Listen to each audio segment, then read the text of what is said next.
The first week of the Australian Open is finished and the last 16 is set, so this is the perfect time to present to you my power rankings after the first week of the Australian Open. Basically, I'll rank the last 16 players from least to most impressive. Starting off in 16th, it's Ugo Humbert. His path to the round of 16 has been really uneventful. In the first round, he beat Matteo Gigante, who's ranked 145th. In the second round, he was victorious against Heidi Habib, who is outside of the top 200. And to finish it off, he advanced to the round of 16 due to Fils retiring, and even in those completed matches Ugo didn't do anything impressive, which is why he's last in these power rankings. Jiří Lehečka is in a very similar situation as the Frenchman, 2 non-eventful wins and 1 walkover, so why is he above Ugo then? I don't know, I just felt like placing him here. But next up is the comeback king of the Australian Open, Alejandro Davidovich Fokina. Listen, I love a 0-2 comeback as much as the next guy, and I do rate the fact that he was actually able to pull these off against solid players like Felix Auger-Aliassime and Jakub Menchik, but this is not a recipe for success. Especially for a guy like Fokina, who characteristically is actually the guy who crumbles in pressure situations. Thank you for the fun week, Alejandro, but I don't feel like his Australian Open campaign will last much longer. The man who put a stop to Fonseca's hype train at the Australian Open, Lorenzo Sonego, is next. Honestly, I would understand if somebody would say that I'm kinda disrespecting him with this ranking since his wins against Wawrinka, Fonseca and Marushan were solid, but I just don't know. I can't put him any higher out of precaution cause I know that some dumb shit is about to happen with this guy in the following rounds. And his opponent on Monday, Lerner Teen, follows him in the power rankings. Bro is just super annoying to play against. The precision on this guy is insane. He can get any ball back on the court, and obviously I have to shout out his gutsy win against Daniil Medvedev. But with that being said, at this point of his career I feel like a power hitter who is on a roll can hit him off the court by being super aggressive, so even though Sonego is lower than Teen on this list, I wouldn't be surprised if Lorenzo actually comes out victorious in this matchup. I have to be consistent with my decisions, which is why I am putting Jack Draper in 11th place. Yes, winning 3 5-setters in a row is great if we are judging these matches in a vacuum, but when those are your first matches of the tournament against players who you should have beaten much easier, it doesn't look good for your chances of doing much more at the tournament. And then you add the fact that he's playing Alcaraz next round and it just spells disaster for the young Brit. Starting off the top 10 is the American Tommy Paul. He survived a big scare in the first round against Christopher O'Connell, but after that, and I mean it in a good way, his run has been boring. Tommy did what he had to do by definitively beating his opponents Kei Nishikori and Roberto Carballes Baena, but none of that was particularly special, so 10th it is. Next up is another American, Ben Shelton. He had a sneaky difficult run to the last 16, but he dealt with all of them with relative ease, to be fair. The serve is still serving. Baseline game is getting better and better with each match, and considering the fact that his part of the draw is a bit more open than expected after Fritz's loss, he has a pretty good chance to advance to the semi-finals. But there is another American who I was even more impressed by, and it's Alex Michelsen. Say what you want about Tsitsipas, but you cannot tell me that it is not impressive to beat him in the first round of a Grand Slam and do that in a pretty straightforward fashion. In the second round he had a favorable matchup against McCabe, but after that he was even more spectacular against Karen Khachanov. Alex imposed his will from the baseline by playing higher risk shots or approaching the net and not letting Karen feel comfortable at any point in time. And that's just some lovely stuff from the American on his way to the last 16, which is where he will meet the next man in the ranking, Alex de Minaur. The only Australian has been doing his thing, running fast, pushing the ball back, hitting topspin shots down the middle, you know, the fun stuff, and it works, so I cannot blame him. But it's hard to get excited about someone playing such style of tennis, even though he is 7th in this power ranking. But speaking of someone who I can get behind, 6th is Gael Monfils. The old man still got it, man. I just don't understand where he gets the power, the stamina or determination to be such a competitor, but it's a beautiful sight to behold. Gael is on an 8-match win streak at the age of 38, which is something that nobody expected, but I'm sure that everybody is glad that it's actually happening. Starting off the top 5 is Holger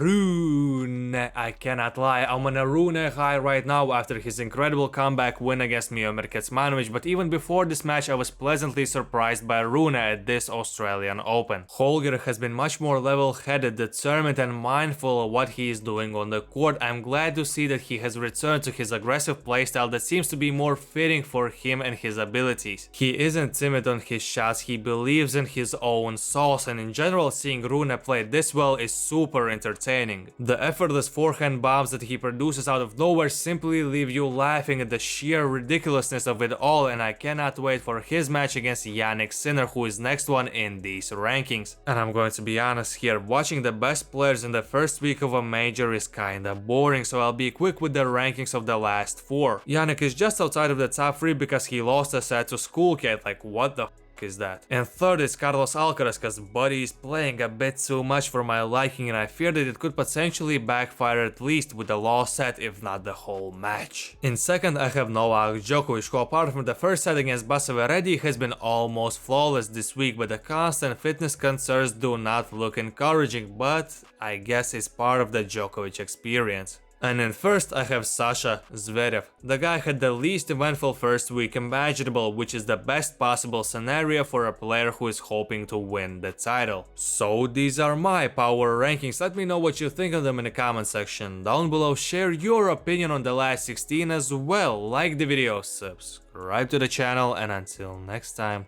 take it easy my friend.